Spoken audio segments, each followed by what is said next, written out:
Bonjour à tous, je vous invite à vous abonner à cette chaîne, à aimer, à partager, à commenter ces vidéos, c'est très important. C'est une manière de nous soutenir. Merci à vous tous. Alors ça, vous le savez tous plus que jamais, l'inflation continue d'augmenter. On est passé à 6,2% en taux d'inflation en février, après un taux à 6% en janvier. Les tarifs de l'alimentation ont, d'après l'INSEE, augmenté de 14,5% sur un an. Le ministre de l'économie avait promis en début de semaine la mise en place prochaine d'un dispositif qui, je cite, protège tous les Français. Il évoquait la volonté d'offrir une porte de sortie à tous les consommateurs qui peinent à boucler les fins de mois, assurant d'ailleurs au passage que tout le monde était touché par l'inflation alimentaire. Je vous propose de l'écouter, ce ministre de l'économie, Bruno Le Maire, lors du salon de l'agriculture. Il n'y aura pas de mars rouge, avait-il promis le 2 mars. Il ne doit pas y avoir et il n'y aura pas de mars rouge. Je réfute cette expression, qui est une expression qui fait peur aux Français. L'État a fait sa part. L'État, il protège nos compatriotes contre l'inflation à travers le bouclier énergétique, le bouclier sur le prix du gaz, le bouclier sur le prix de l'électricité, avec un certain nombre de mesures de soutien. Je souhaite que nous ayons, dans les prochains jours, un accord collectif sur un certain nombre de produits au prix les plus bas possibles. Et je souhaite que cet accord soit appliqué au 15 mars. Un accord appliqué au 15 mars. Les pronostics s'arrêtaient surtout sur la mise en place d'un panier anti-inflation qui serait mis en place par le gouvernement, comme l'avait suggéré d'ailleurs la ministre déléguée au commerce Olivia Grégoire il y a plusieurs mois.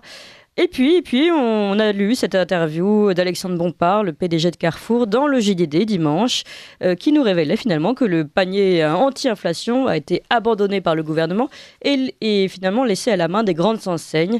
Je cite Alexandre Bompard, il a décidé de laisser à chacun la liberté de définir les opérations de son choix. Et lui, il se félicite évidemment de cette décision. Alexandre Bompard, il loue la pleine autonomie d'action et le résultat sera d'autant plus puissant, chers consommateurs. Aurore Berger a confirmé cela dans le grand rendez-vous européen CNews Les Échos. La responsabilité pesait sur les épaules des enseignes. Écoutez-la.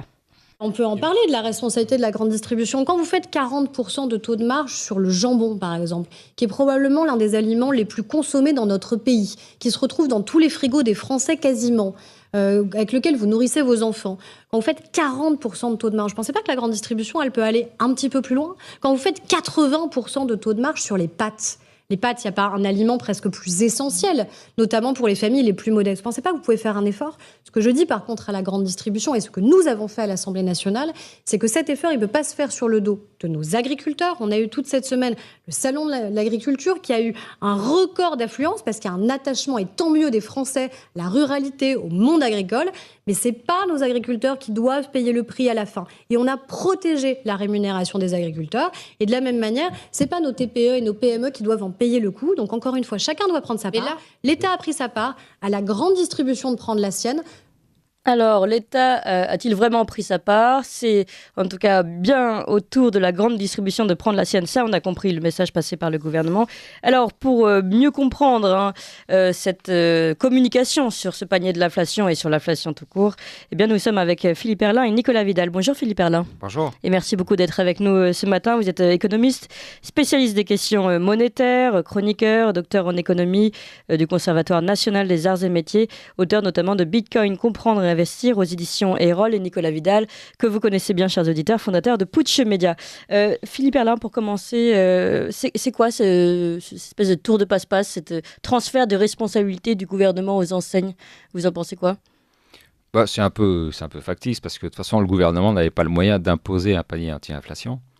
Maintenant que les grandes enseignes ont terminé leurs négociations avec leurs fournisseurs, et c'est terminé le 1er mars, ils ont des prix à peu près garantis sur 6 mois, un an normalement.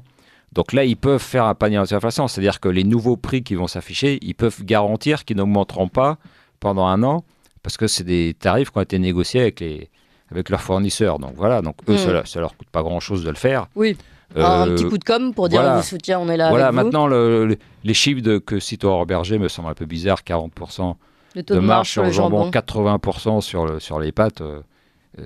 Pour moi, ça n'a pas de sens. C'est pas des vrais chiffres. Si c'était des chiffres aussi élevés, il y a d'autres chaînes de magasins qui seraient en dessous. Enfin, mais je pense qu'on n'est pas grand-chose au monde économique, mais bon. Ça, ce ne serait pas la première fois qu'on s'en rendrait compte. Je précise, parce que c'est la loi, j'ai cité Carrefour qui annonce donc ces 200 produits en moyenne à 2 €, mais il y a aussi évidemment Intermarché qui a lancé ce dimanche 5 mars sa campagne avec 500 produits anti-inflation, et le Système U qui avait déjà annoncé début février son panier de 150 produits à prix coûtant. Donc il n'y a pas que Carrefour en effet, et les marges... Mais de toute façon, ce qu'il faut aussi comprendre, c'est que l'inflation telle qu'on la connaît aujourd'hui, c'est une sorte de tsunami. On ne peut pas l'arrêter avec des paniers anti-inflation ou des mesurettes. Cette façon, elle a 2 sources fondamentales. La première, c'est la planche à billets de la Banque Centrale Européenne. Et ça a commencé bien avant la guerre en Ukraine. Oui, d'ailleurs, on se rappelle que l'inflation a commencé bien avant la guerre en Ukraine. Il ne faut pas mettre ça sur le dos de la guerre. Donc la planche à billets qui a été gigantesque justement à cause du Covid, enfin à cause des confinements décidés par les gouvernements, dont on se rend compte maintenant qu'ils étaient complètement stupides et qui servaient à rien. Voilà, mais bon, ça c'est un autre sujet.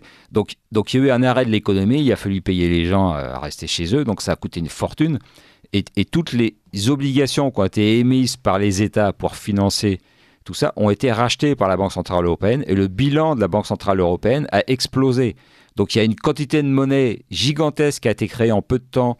Et donc, ça, l'histoire le montre, hein, quand la quantité de monnaie explose, au bout d'un moment, ça se transforme en inflation. Donc ça, c'est la première cause.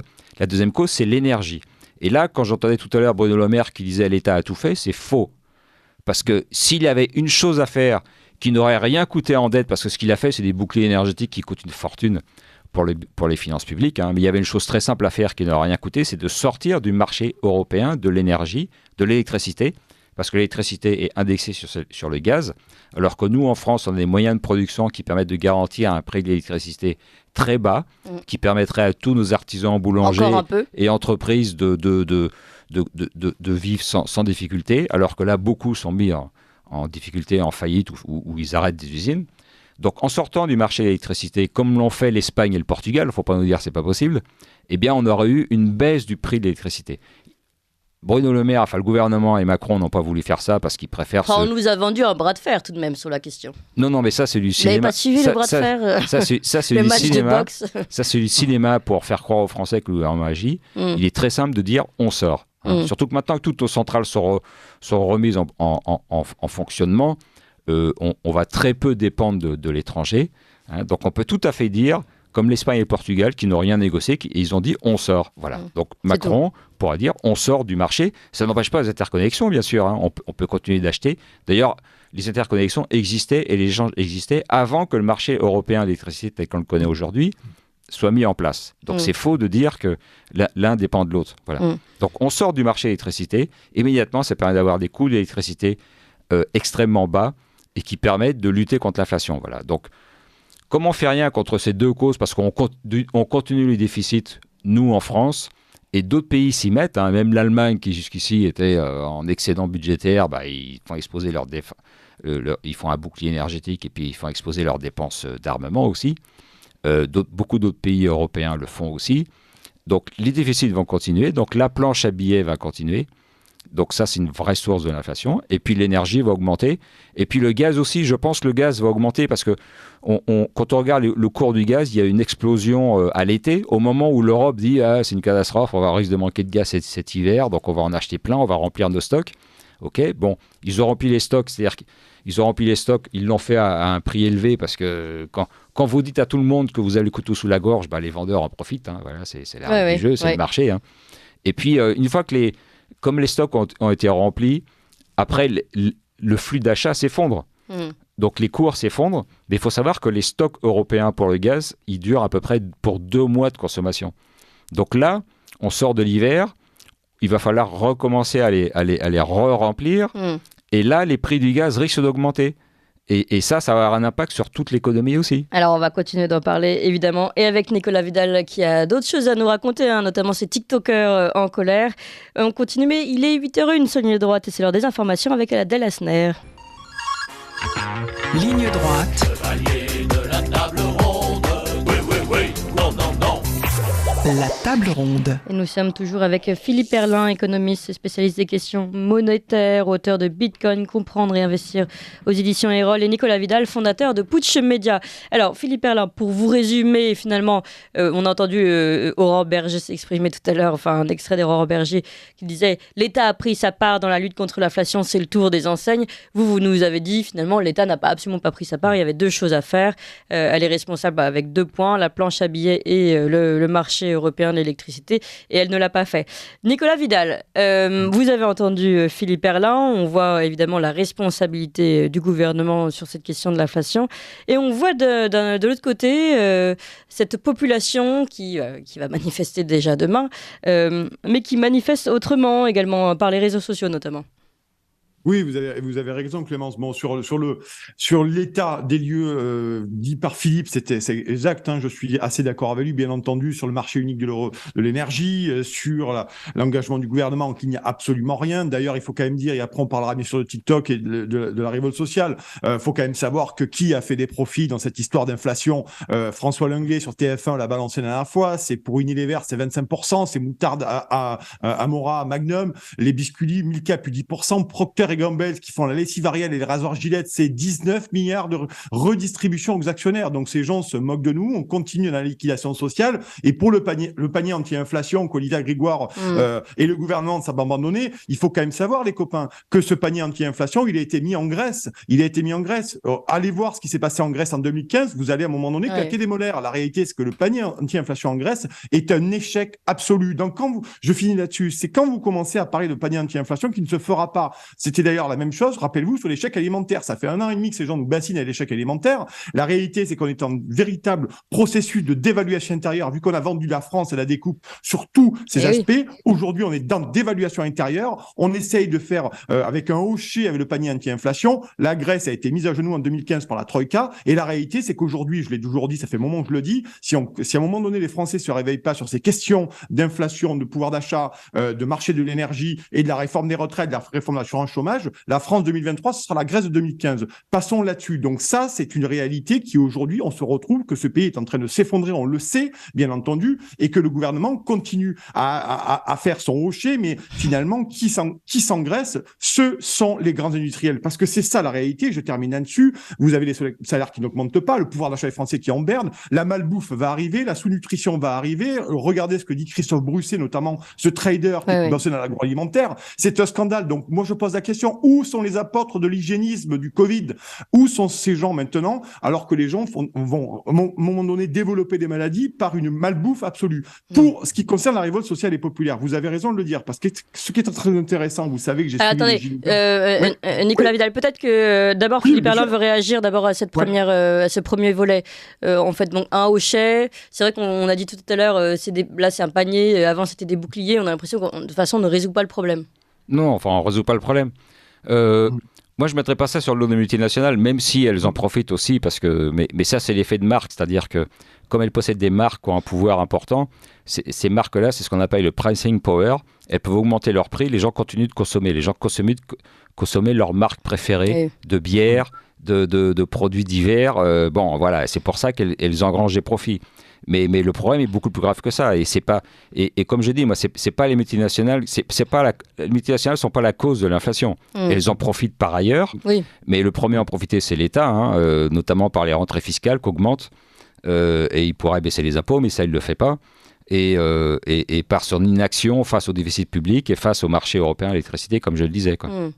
D'accord. Alors je me retourne vers vous, Nicolas Vidal. Effectivement, vous attamiez le deuxième volet de votre...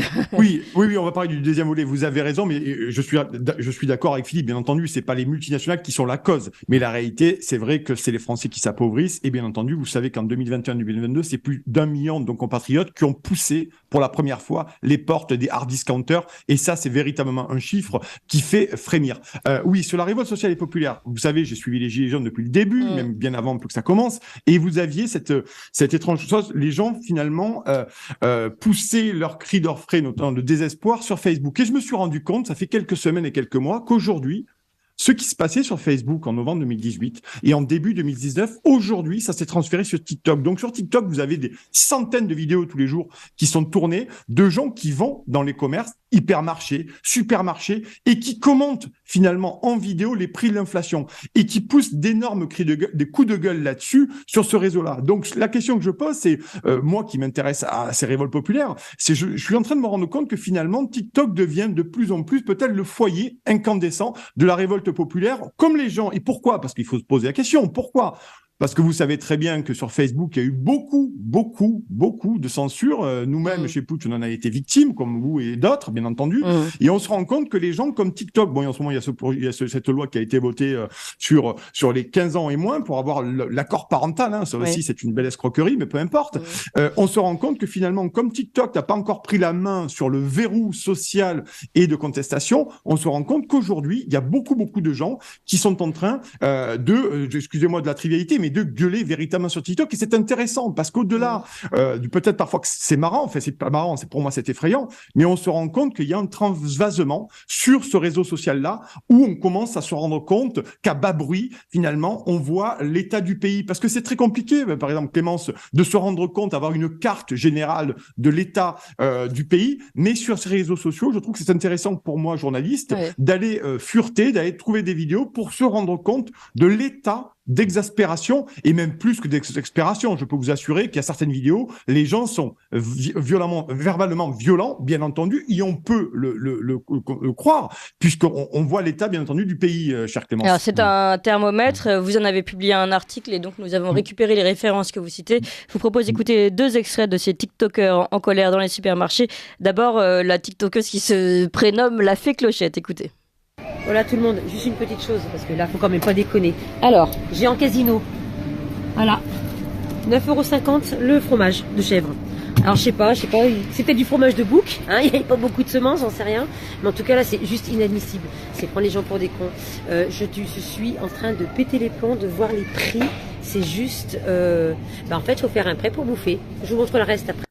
On continue dans la folie. 4 € celui-là. 4 € chaussée aux moines, voilà, 4 balles. Je sais pas s'il y a que moi qui pète les plombs, mais dites-le moi parce que là je suis en train de briller vraiment. Hein. Alors ça c'est La Fée Clochette, je précise, quand elle parle d'un fromage de chèvre, elle parle pas d'un fromage de chèvre cendré qu'elle achète. Elle parle bien de la petite bûchette ronde qu'on trouve au premier prix dans le supermarché ainsi que les autres. D'ailleurs c'est le cas de tous les TikTokers, hein, on est vraiment sur les prix premier marché. Alors écoutez rapidement le TikToker JB Nobile. Je fais les courses à Intermarché pour 53,50 €. Mais en fait, vraiment, je suis juste choqué. C'est-à-dire que là, je suis allé à Intermarché et je vais vous montrer ce que j'ai pris. Et j'en ai eu exactement pour, je vous le dis, pour 53,50 €. Ne me dites pas, il y a de la marque, truc machin bidule. Quand vous allez regarder, vraiment, vous allez être choqué. Vraiment. Voilà ce que j'ai pris. Donc, il y a du pain, il y a des chipolatas, il y a du Javel, une boîte de lait, des lingettes Sanitol, du Comté, notre fromage, des sardines, et voilà.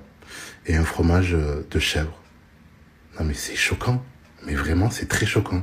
D'ailleurs, tout le monde prend le même fromage de chèvre, c'est le petit fromage rond qui coûte pas très cher, là. Enfin qui est censé pas coûter très cher. Philippe Herlin, donc on sent ce thermomètre populaire, on va dire, par les réseaux sociaux dont parlait Nicolas Védial, cette pression qui est censée ressentir le gouvernement et qui lui finalement dit non, nous c'est bon, on a rempli notre part du marché, c'est les enseignes qui sont responsables. On voit tout ce jeu de communication là qui fonctionne. Oui, mais ce que montrent ces témoignages de TikTokers qui sont très intéressants, c'est que les gens ne croient pas les chiffres officiels de l'inflation. Hein, parce que je rappelle que les chiffres officiels de l'inflation, c'est 6%. Il y a vraiment de quoi se poiler quand on écoute ça. Hein, parce que, alors, pour les prix alimentaires, l'INSEE nous dit 14,5. Ok, mais même ça, je pense que c'est en dessous de la réalité. Quoi. Alors, il y a beaucoup de moyens de minorer l'inflation. J'ai écrit un livre sur ça, Pouvoir d'achat, le grand mensonge. Il y a plein de méthodes. Il y a l'effet qualité où si le prix, par exemple, si le prix de votre jus d'orange préféré augmente, mais que dans le même temps, la composition change un peu et qu'il y a des vitamines dedans, l'INSEE va dire il y a un effet qualité, donc il met un prix inférieur au prix étiquette. Bon, voilà, ça fait partie des magouilles. Il y a l'effet pondération, c'est-à-dire que les pondérations qui servent à calculer l'inflation, c'est-à-dire on prend un panier moyen aujourd'hui, les pondérations qui servent à calculer l'inflation, elles ont 2 ans de retard. Voilà, ça j'ai découvert ça. Donc par exemple, pour l'alimentation, ça représente, selon l'INSEE, 16% du budget. Je pense qu'il n'y a pas beaucoup de personnes qui consacrent que 16% de leur budget à l'alimentation. Mais c'est un chiffre qui date de 2 ans. Or, comme à l'époque, il n'y avait pas d'inflation. Comme les prix ont explosé, il est évident que les gens, l'alimentation, on ne peut pas vraiment la diminuer. Alors les gens arbitrent un peu, ils arrêtent de consommer du bio et puis ils prennent les premières marques. Oui. Mais ça joue un peu à la marge. Mais il est évident qu'aujourd'hui, cette part de 16%, elle a augmenté. C'est plutôt 18, 20, 22%. Et pour l'énergie, c'est pareil. Pour l'énergie, dans le panier de l'INSEE, c'est 8,5%. Bon, là aussi, avec l'augmentation des prix de l'essence, de l'électricité, ça a augmenté cette part-là, parce que c'est des dépenses qu'on ne peut pas diminuer ou vraiment à la marge. Donc ça, c'est l'effet pondération qui permet de minorer l'inflation. Voilà. C'est très intéressant. Ça, c'est dans votre livre Pouvoir d'achat, le grand mensonge. C'est également aux éditions Erol. Voilà, j'en parle de ça. Donc comme il y a un effet retard, on calcule l'inflation sur le panier de la ménagère qui date de 2 ans. À l'époque où il n'y avait pas d'inflation. Donc voilà. Donc si on prenait le panier vraiment d'aujourd'hui. Vous pensez qu'on serait à quel taux vraiment? Bon, alors, c'est un peu difficile à estimer, mais on pourrait être, au lieu d'être à 6, on serait à 7, 8, 9, voilà, au niveau global. Et puis sur l'alimentaire, ça serait peut-être plus. Voilà, enfin, bon. Moi, sur l'alimentaire, je dirais 30%. De mon ticket de caisse non, mais voilà, mais moi aussi, je le vois. Alors, chacun peut se calculer un indice d'inflation. Et puis, ce qu'il faut savoir aussi, c'est que c'est une moyenne de tous les revenus.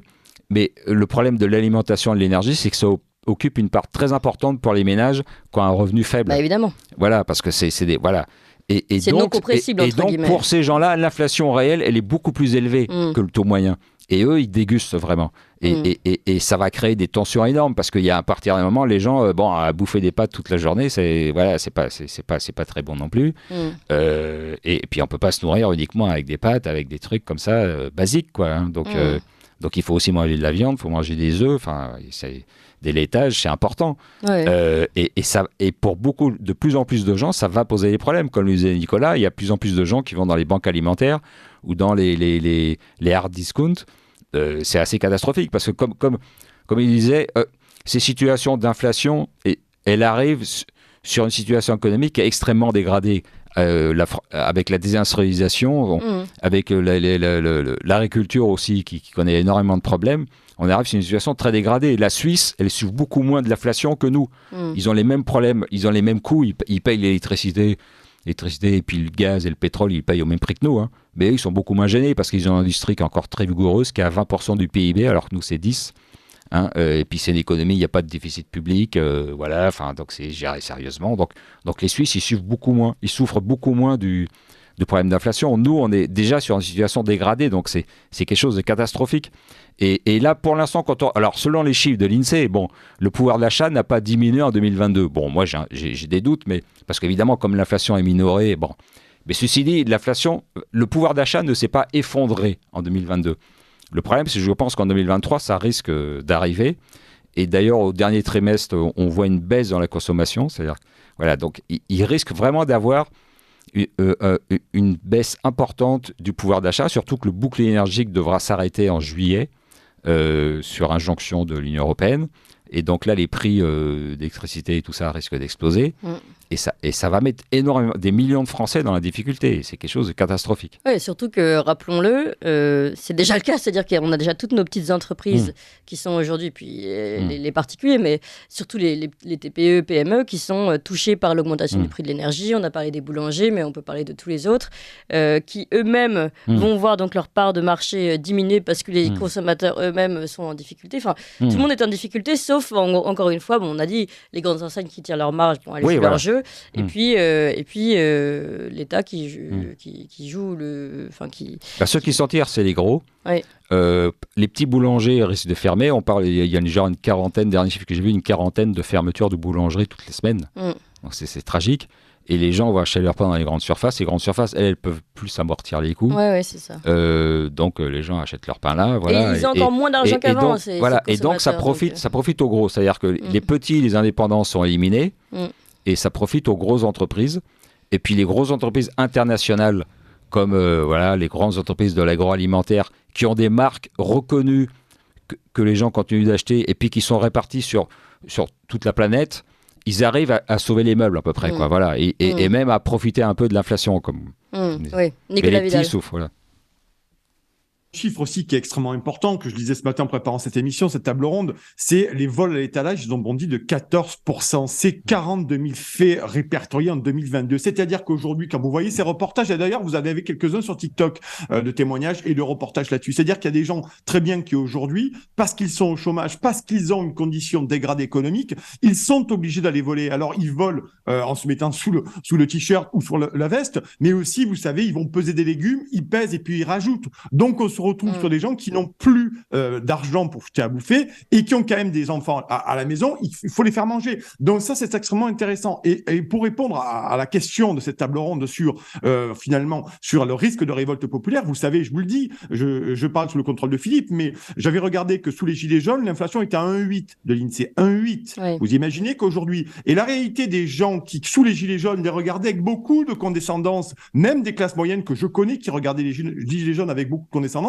aujourd'hui sont en train finalement de prendre ce mur dans la tête. Bien entendu, le démembrement du pays, on en a parlé, délocalisation, chômage de masse et consorts, inflation. Et aujourd'hui, c'est des gens qui sont en train de basculer dans la contestation sociale parce qu'il n'y a plus rien à manger dans le frigo ou que ça devient de plus en plus compliqué à manger. Même, on parle même plus de manger équilibré à ce niveau-là. Et vous avez ce gouvernement, on a l'impression que les Français sont abrités derrière une espèce d'armée de Celtes avec des boucliers tarifaires dans tous les sens, mais les Français en prennent encore plus dans la tête. Et c'est assez formidable. Et vous avez ce basculement de gens qui, je le répète, qui s'en moquaient encore en 2018 parce qu'ils n'avaient pas pris en compte leur propre déclassement. Parce que la réalité aujourd'hui de cette inflation alimentaire, c'est la prise en compte massive de millions de gens de leur déclassement absolu. C'est-à-dire plus de vacances, absolument plus rien. Vous avez des reportages sur le ski sur TF1, France 2 et consorts. Oui. Aujourd'hui, je crois que la part des Français qui vont au ski, c'est 2 ou 3%. Voyez-vous, donc on se retrouve que ces Français prennent compte du déclassement, prennent conscience, de leur propre déclassement. Et c'est là, dans ce sens-là,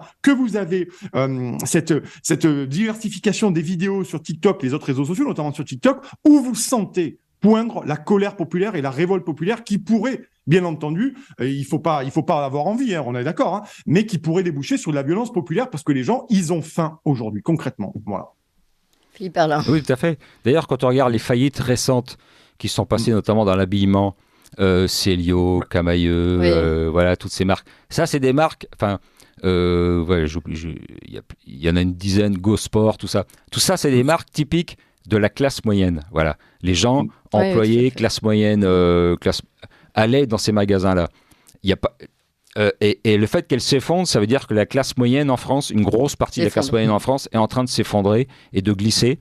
Alors, il reste les marques de luxe. On a le VMH, c'est très bien, qui fait des profits. Ils vendent dans le monde entier. Donc, quand on a des très hauts revenus, ça va. Ils vendent dans le monde entier, donc ça permet de compenser un peu, voilà. Et puis, il y a les marques d'entrée de gamme qui continuent aussi, qui même gagnent des parts de marché. Mais toutes ces marques-là qui s'effondrent, ça veut dire que la classe moyenne s'effondre. Et effectivement... les gilets jaunes, ça risque de toucher les classes moyennes bientôt, parce que quand on voit que les gilets jaunes se sont déclenchés sur une augmentation de prix de l'essence et puis les 80 km/h, on se dit avec ce qui se passe aujourd'hui, les gens devraient être dans la rue. Je pense qu'à un moment la colère va exploser, mais c'est très difficile de savoir quand, sous quelle forme. C'est un peu comme une avalanche, quoi. Il suffit ce sera le dernier flocon de neige qui fera s'effondrer. La population est aussi maintenue dans une situation de... Alors au début, il y avait la peur de la maladie, maintenant c'est la guerre, alors il y a une forme de tension générale qui fait que les gens sont peut-être un peu... Enfin, je dis ça, et à côté de ça, pour les manifestations contre la réforme des retraites sont quand même très importantes, mais on n'est pas dans les gilets jaunes, dans un je cherche un mot français, dans un retour des gilets jaunes. Oui, mais il vous faut une mèche, Clémence. Il vous faut une mèche. C'est le propre de mouvement populaire. Il faut une mèche à un moment donné. Le Français qui subit de plein fouet la crise économique et ce déclassement dont je parlais tout à l'heure ne va pas aller sur son rond-point tout seul après-midi avec sa Renault Twingo. Vous voyez ce que je veux dire? Et là, à un moment donné, la réforme des retraites, qui est aussi la prise de conscience une nouvelle fois d'un déclassement de millions de gens, pourrait être aussi la capacité aussi de gens à aller dans la rue bien au-delà de la réforme des retraites. Et regardez ce que fait le gouvernement. Regardez le cynisme de ce gouvernement, de cette armée de Celtes là, avec leur bouclier en papier mousse. La réalité, c'est qu'ils misent aussi énormément sur ce déclassement des Français, sur la paupérisation des Français, qui ne pourraient pas faire grève. Parce qu'il y a beaucoup de gens aujourd'hui dans mon mon entourage et à droite à gauche, où on me dit, moi j'aimerais beaucoup faire grève, mais aujourd'hui je peux pas me passer d'un jour de salaire parce que ça impacterait directement la subsistance même de ma famille. Donc ce gouvernement est très cynique, très très cynique, en pensant que les gens sont suffisamment pauvres en grande majorité et qu'ils ne pourront pas à un moment donné enchaîner comme ça les journées de grève. C'est le cas aussi des routiers. J'ai écouté des témoignages de routiers ce matin qui veulent faire grève, mais qui ne peuvent pas faire grève, ils ne peuvent pas bloquer parce qu'ils ont une famille à nourrir. Donc on est vraiment dans un cercle extrêmement vicieux qui, moi je pense, est très dangereux pour le gouvernement, qui est déconnecté, qui en plus parle aux Français comme à des lapins de 4 mois. Donc à mon avis, il va falloir commencer à prendre les choses à bras le corps. Voilà. Alors le mot de la fin pour Philippe Herrlin. Philippe Herrlin, comment on sort de cette situation ? Alors ça, en changeant de gouvernement, parce que manifestement, il n'est pas du tout à la hauteur des tâches. Là, il s'excite sur la réforme des retraites qui n'a pas de vraie urgence. Et puis, c'est une réforme, de toute façon, qui ne change rien, parce que c'est une réforme. On reste dans un système extrêmement étatisé, centralisé, soviétique, donc ça n'a aucun intérêt. S'il avait accordé des degrés de liberté, des possibilités un peu... À la limite, la retraite par points où les gens pouvaient décider, avoir un peu de prise sur leur propre retraite, ça pourrait être une bonne idée. Bon, mais là, on est dans un système complètement étatisé et on nous parle d'un déficit de 10 milliards. C'est un chiffre qui est ridicule, quoi. Déjà, rien qu'en sortant, par rapport à la dette, et puis rien qu'en sortant du marché européen de l'électricité, on récupère. Ça représente un gain pour l'économie qui se chiffre en plusieurs dizaines de milliards. Donc, c'est vraiment n'importe quoi. Mais c'est juste un effet d'affichage que Macron veut faire pour les marchés financiers internationaux. Pour la fameuse banque centrale dont vous parliez tout à l'heure. Pour qu'on continue d'acheter notre dette, parce que là, les taux d'intérêt remontent dans le sillage de l'inflation. Pendant longtemps, on était à taux zéro, même à taux négatif, donc l'État empruntait, mais ça ne lui coûtait rien.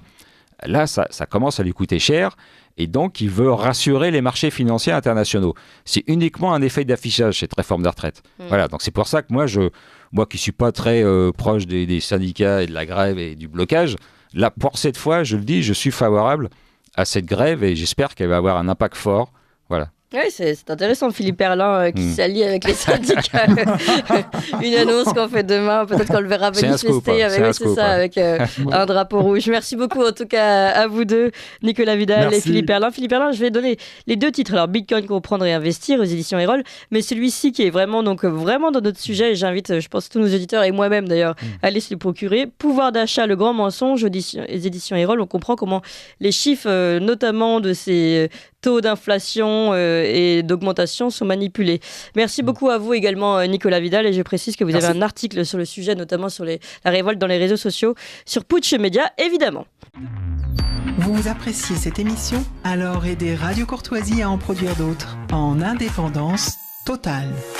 Rendez-vous sur soutenir.radiocourtoisie.fr. Merci d'avance.